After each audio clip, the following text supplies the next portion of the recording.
Hi friends, Mahanadi சீரியலுக்கான upcoming episode என்னென்னு பார்க்கலாம். விஜயும் குமரனும் காலையில் வாக்கிங் போகிறாங்க. போகிறவங்க அழகாக அப்படி வாய் பேசிக்கிட்டே போகிறாங்க. என்ன பேசுகிறாங்கன்னா, என்ன பிரதர் என்ன பண்ணிட்டுருக்கீங்க அப்படி இப்படின்னு பேசுகிறாங்க. என்ன பழப்பு போயிட்டுருக்கு, நடிக்க போகணும்.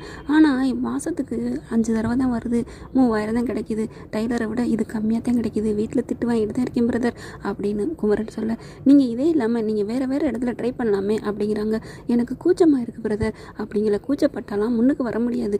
என்ன ப்ரோ அப்படிங்கிறாங்க விஜய். அதுக்கப்புறம் பார்த்தீங்கன்னா அப்படியே பேசிக்கிட்டே போகிறாங்க. அதுக்கப்புறம் ஒரு மெசேஜ் அனுப்புகிறாரு. பாருங்கள் அப்படிங்கிற, விஜய் டிவியில் உங்களில் அடுத்த சூப்பர் ஸ்டார்னு ஒரு போட்டி வைக்கிறாங்க. அங்கே போய் நீங்கள் கலந்துக்கங்க. எல்லாருமே அங்கே போய் கலந்துட்டாலே பெரிய வேறு லெவலுக்கு வரலாம். கலந்துக்கிட்டு டாப் 10க்குள்ள வந்துட்டிங்கன்னா நீங்கள் கலக்கிட்டீங்கன்னு அர்த்தம். பெரிய லெவலில் சாதிக்கலாம் அப்படிங்கிறாங்க. அப்படியே பிரதர், எனக்கு ரொம்ப சந்தோஷமாக இருக்குது. இந்த மாதிரி நீங்கள் பேசுகிற மாதிரி வீட்டில் யாருமே பேசுகிறதில்ல. எப்போ பாரு ஒரே சண்டை, சந்தேகம், சச்சரவு. நீ முன்னுக்கு வருவியா அப்படி இப்படின்னு. எனக்கு அப்படின்னு நல்லா சம்பாரித்து முன்னுக்கு வரணும், நல்லா உழைக்கணும் அப்படின்னு சாதிக்கணுங்கிற எண்ணமே போயிடுது தெரியுமா.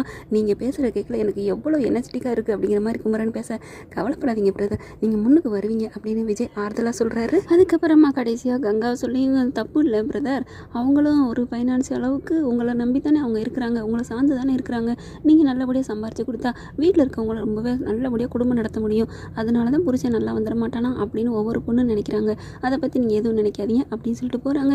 இந்த பக்கம் பார்த்தீங்கன்னா வீட்டுக்குள்ளே வராரு. அப்படியே ரூம்குள்ளே வராங்க. அப்படியே வாக்கிங்லாம் போயிட்டு காவேரி எந்திரிக்காமல் படுத்துருக்காங்களா அதை பார்க்குறாரு விஜய். அப்படியே அழகாக மெல்ல வந்து உட்காந்து காவேரி காவேரி அப்படியே என்ன அழகாக கூப்பிட்றாருங்க. என்னமோ சொல்லுவாங்க, தடியும் நோகக்கூடாது, தட்டானும் பறக்கக்கூடாது, ஆனால் தட்டானை பிடிச்சாகணும் அப்படிங்கிற மாதிரி. பொண்டாட்டியும் எழுப்பணும், ஆனால் அவள் வந்து திடீர்னு எந்திரிச்சிடக்கூடாது அப்படிங்கிற மாதிரி அழகாக கூப்பிட்றாருங்க. மற்றவங்களும் தான் ஏய் என்னடி அப்படி இப்படின்னு பேசியிருப்பாங்க. பேசிட்டு ஞாயிற்றுக்கிழமைக்கு நாளை பேரை சொல்லி, அவளே இவளே இன்னமா தூங்கிட்டு இருக்க, வீடு வழங்குமா, தரத்திரியம் பிடிச்சா அப்படி இப்படின்னு கத்துவாங்க. ஒரு சில இடங்கள் இருக்குங்க, இன்னும் இல்லாமலாம் இல்லை.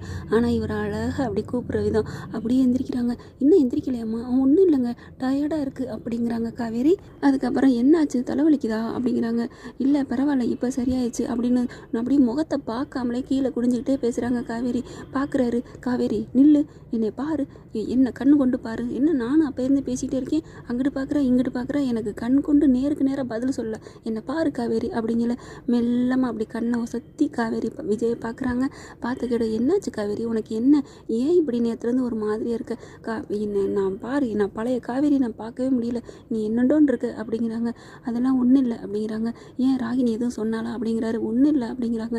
சரி வா நம்ம ஹாஸ்பிட்டலுக்கு போவோம் அப்படிங்கிறாங்க. ஐயோ ஹாஸ்பிட்டலுக்கு போகிற அளவுக்குலாம் ஒன்றும் இல்லை அப்படிங்கிறாங்க. சரிம்மா குளிச்சுட்டு கிளம்பு வா ஆஃபீஸுக்கு போவோம் அப்படிங்கிறாங்க. இல்லைங்க இன்றைக்கி ஒரு நாள் நான் ரெஸ்ட் எடுக்கிறேனே, ரொம்ப டயர்டாக இருக்குது அப்படின்றாங்க. சரி படுத்துக்கோ நான் கிளம்புறேன் அப்படிங்கிறாங்க. அதுக்கப்புறம் இல்லை எனக்கு போக மனசு இல்லை, நானும் இங்கே உங்க கூட இருக்கிறேன். என்னாச்சு அப்படின்னு படுக்கிறவங்க எந்திரிக்கிறாங்க. காவேரி, இல்லை நீ மட்டும் இல்லாமல் நான் மட்டும் அங்கே போய் என்ன வேலை பார்க்க போகிறேன், நான் இங்கே இருக்கேன். ஐயோ நீங்கள் ரொம்ப யமுனா அதில் கல்யாணத்தில் நீங்கள் ரொம்ப அலைஞ்சிட்டீங்க, ஆஃபீஸுக்கே சரியாக போகலை, அதுக்கப்புறம் அப்புறம் ரொம்ப இதாயிரும், நீங்கள் கிளம்புங்க. சரி வாங்க நானும் குளிச்சுட்டு கிளம்புறேன் அப்படின்னு காவேரி எந்திரிக்கிறாங்க. உடனே விஜய், ஐயோ வேணாம் நான் போகிறேன், அப்படி தாங்க இருக்கணும் புருஷன்னா, நீ படுத்துக்கோ அப்படின்னு சொல்லிட்டு, அதாவது மனசு சரியில்லாமல் ஒரு விஷயத்தை செய்யக்கூடாது பொண்டாட்டி அப்படிங்கிறனால நீ படுத்துக்கோ நான் கிளம்புறேன் அப்படின்னு சொல்லிட்டு கிளம்புறாரு விஜய். காவேரி என்ன பண்ணுறாங்க, குளிச்சுட்டு நல்லா சுடிதார் வேறு கலர் தெரியுதுங்க, மாற்றிடுறாங்க. மாற்றிட்டு அப்படியே இந்த பக்கத்து வர்றாங்க. கரெக்டாக ராகினி வந்து, ராகினி பிசாசுன்னு சொல்லணும். ஏய் காவேரி அப்படின்னு வந்து உங்களுக்கு குறுக்க வந்து நின்றுட்டு அப்படியே ஷாக் ஆகுது காவேரி. என்ன உனக்கு வேணும் அப்படிங்கிற. என்ன என் முன்னாடிலாம் நீ குரலை வந்து உயர்த்தி பேசவே கூடாது, என்ன நினச்சிட்டு இருக்க, குரலை கம்மி பண்ணுமா அப்படிங்கிறாங்க. அப்படியே அமைதியாகிறாங்க காவேரி. சொன்னால் சொல்லுடி சொனக்கட்ட அப்படின்ட்டு போக வேண்டியதானா, என்னமோ தெரியல காவேரி பம்முது. அதுக்கப்புறம் ராகினி, சொல்ல போறியா இல்லையா, எப்படி சொல்லுவேன் அப்படிங்கல. ஏய் ராகினி இங்கே பாரு, நான் சொன்னால் கேளு ப்ளீஸ், நான் இப்பெல்லாம் சொல்லிடாத. என்ன ப்ளீஸுங்கிறத ஆணவமாக சொல்கிற, இப்படி சொல்லக்கூடாது. அம்மா தாயே ப்ளீஸ்மா அப்படி கெஞ்சணும் சரியா அப்படிங்கிறாங்க. ஏய் நான் சொல்கிறத பற்றி எனக்கு ஒன்றும் கவலை இல்லை, இது எனக்கு மட்டும் சம்மந்தப்பட்டதுன்னா நான் ஈஸியாக சொல்லிட்டு போயிடுவேன், எனக்கு ஒரு பயம் இல்லை. ஆனால் இதனால் எத்தனை பேர் பாதிக்கப்படுவாங்க, விஜய் தாத்தா பாட்டி எங்கள் அம்மா எங்கள் வீட்டில் இருக்கவங்க எல்லாரும் வருத்தப்படுவாங்க வேதனைப்படுவாங்க அப்படின்னு சொன்ன உடனே ராகினி கக்கான்னு வில்லி மாதிரி சிரிக்குது. ஓ உங்கள் அம்மா வந்து வேதனைப்படுவாங்களா அப்படின்னா எனக்கு அதாண்டி முக்கியம். என்ன உங்கள் அம்மா எவ்வளோ பெரிய ஆள் தெரியுமா, நீயும் ஆத்தாக்காரியும் ஒரே திமிரு பிடிச்சவங்க தாண்டி. அன்னைக்கு எங்கள் அப்பாவை எப்படி அருவாள் எடுத்துகிட்டு வெட்ட வந்தா தெரியுமா அப்படிங்கல. எங்கள் அம்மா பற்றி பேசினேன் அப்படின்னு காவேரி திட்ட. ஓ உங்கள் அம்மா பற்றி சொன்னோன்னு கோவம் வருதோ, எனக்கு அப்படி தானே இருந்திருக்கும், எங்கள் அப்பாவை எத்தனை இடங்களை அவமானப்படுத்திருக்கீங்க, நல்லா வேணும்டி பாத்தியா, ஆண்டவன் உன்னை என்கிட்ட கெஞ்ச வச்சுட்டான், எப்படி சொல்கிறேன் அப்படிங்கிற. நான் கண்டிப்பாக சொல்கிறேன், ஒரே ஒரு நாள் தான் ப்ளீஸ் அப்படிங்கிறாங்க. அப்புறம் சரி உன்னை இப்படி வச்சு பிளாக்மெயில் பண்ணுறது எனக்கு பிடிச்சிருக்கு அப்படிங்கிறாங்க. ரொம்ப தாங்க வாக்குத்தாளம் பண்ணுது இந்த ராகினி. அப்படி இந்த பக்கம் பார்த்தீங்கன்னா குமரன் வீட்டை காட்டுறாங்க. நான் அன்னைக்கு வரல, வாங்க சீக்கிரம் கடைக்கு போகணும், தைக்க வேண்டியது நிறைய இருக்குன்னு கங்கா கூப்பிடுது. இல்லை நான் இது ஷூட்டிங் இருக்குது, என்னங்க சொல்ல மாட்டீங்களா? இப்போ தான் விஜய் சொன்னார். என்னது விஜய் சொன்னாரா?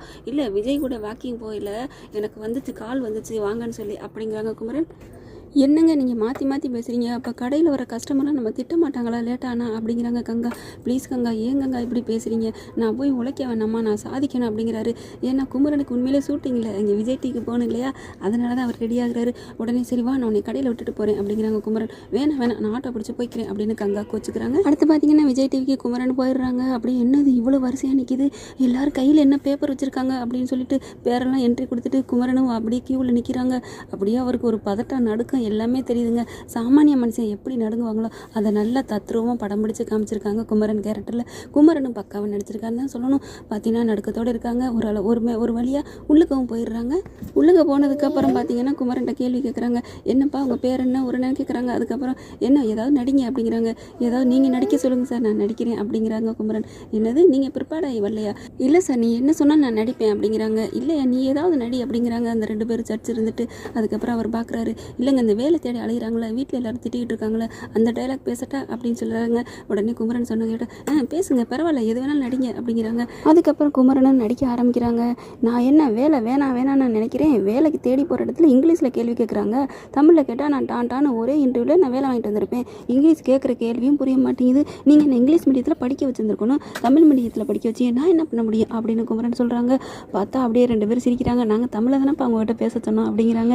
இல்லை சார் நான் நல்லா நடிச்சேனா அப்படிங்கிறாங்க குமரன். பார்ப்போம் ஒரே டேக்கில் நீ பாஸ் பண்ணுறியா என்னண்டு அப்படிங்கிறாங்க. சார் நான் செலக்ட் ஆகிட்டேனா அப்படின்னு குமரன் கேட்க, சொல்கிறோம் யார் நீ செலக்ட் ஆகிட்டா உனக்கு கால் பண்ணுவோம் அப்படிங்கிறாங்க. உடனே நீங்கள் செலக்டட் அப்படின்னு சொன்னாதான் அவர் செலக்ட்னு அர்த்தம். எப்போ கால் பண்ணுறேன் அப்படின்னு சொல்கிறாங்களோ அவங்க மனசு நோக்கக்கூடாதுன்னு சொல்கிறதுக்கான அர்த்தம். அவர் செலக்ட் ஆகலைங்க, ஆனால் பார்க்கலாம் எப்படி விதி மாறலாம் இல்லையா. அதுக்கப்புறம் அதோட அப்படியே நிற்கிறாங்க குமரன். ஓகே ஃப்ரெண்ட்ஸ், இன்றைக்கான எபிசோடு அவ்வளோதான் முடியுது. இந்த பதிவு உங்களுக்கு பிடிச்சிருந்துச்சுன்னா உங்கள் பொண்ணான கையில் ஒரு லைக்கை போட்டு சப்ஸ்கிரைப் பண்ணிடுங்க. Thank you friends.